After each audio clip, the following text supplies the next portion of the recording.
భాగ్యనగరంలో గణేష్ నిమజ్జనం ఉత్సవాలు మొదలైపోయాయనే చెప్పుకోవచ్చు. ఇక్కడ మీరు చూస్తున్నట్లయితే మనం ప్రస్తుతం ట్యాంక్ బండ్ దగ్గర ఉన్నాము.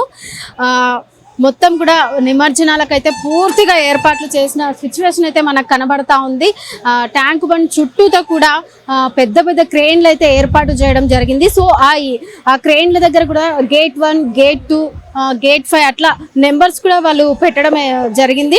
ఇక్కడ మీరు చూసినట్లయితే భక్తులు కూడా చూడండి ఎంత కిటకిటలాడుతున్నారో. 9 రోజుల పాటు మన గణనాథుడు రకరకాల పూజలు అందుకొని వివిధ రూపాలలో ఉన్న మన గణనాథుడు అయితే 9వ రోజు గంగమ్మ ఒడికి చేరబోతున్నాడు. ఇప్పుడు మనం మీరు చూస్తున్నట్లయితే ఇక్కడ చూడండి, ఏ గల్లీలో చూసినా ఏ వాడలో చూసినా బాయ్ బాయ్ గణేష అనే నామస్మరణంతోనే ప్రతి ఒక్కరి నోట కూడా మారుమోగుతుందని చెప్పుకోవచ్చు.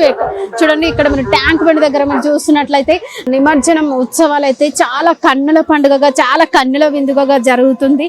చిన్న పిల్లలు అయితే కానివచ్చు, పెద్దవాళ్ళు అయితే కానివచ్చు కూడా ఎంత సంతోషంతో ఎంత సరదాగా గణనాథులని గంగమ్మ ఒడి చేరుస్తున్న పరిస్థితులు అయితే మనం చూస్తా ఉన్నాము.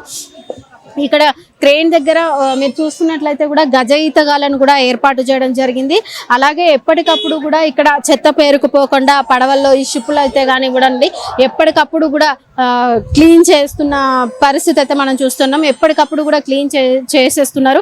ఇటువైపు జిహెచ్ఎంసీ వాళ్ళు కూడా ఇక్కడ పక్కన ఏదైతే ఉందో చెత్త ఎక్కడైతే బహిరంగ ప్రదేశంలో కూడా చెత్త కూడా ఎక్కువగా వేస్తున్నారో అక్కడ కూడా మొత్తం క్లీన్ చేస్తున్న సిచ్యువేషన్స్ అయితే మనం చూస్తూ ఉన్నాం జిహెచ్ఎంసీ పరిధిలోని.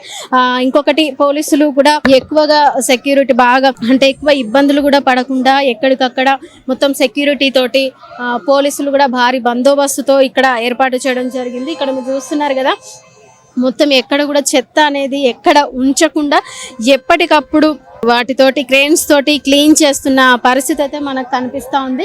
ఇక్కడ చూడండి ట్యాంక్ బండ్ చుట్టూ కూడా ఎక్కడికక్కడ పెద్ద పెద్ద క్రేన్లను అయితే ఏర్పాటు చేయడం జరిగింది. ఇక్కడ మీరు చూస్తున్నారు కదా, ఇప్పుడే ఒక పెద్ద భారీ వినాయకుడిని అయితే క్రేన్ సహాయంతో ఇక్కడ తీసుకెళ్లి నిమజ్జనం చేస్తున్నారు.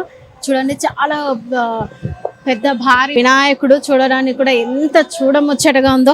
మనం పూజలు చేయడానికి ఎంత భక్తితో శ్రద్ధతో పూజలు అయితే చేస్తామో ఈ 9 రోజులు కూడా అలాగే పూజలు చేసి ఆ 9వ రోజు కూడా నిమజ్జనానికి కూడా అంతే ఘనంగా గణనాథుడిని అయితే సాగనంపడం జరుగుతుంది.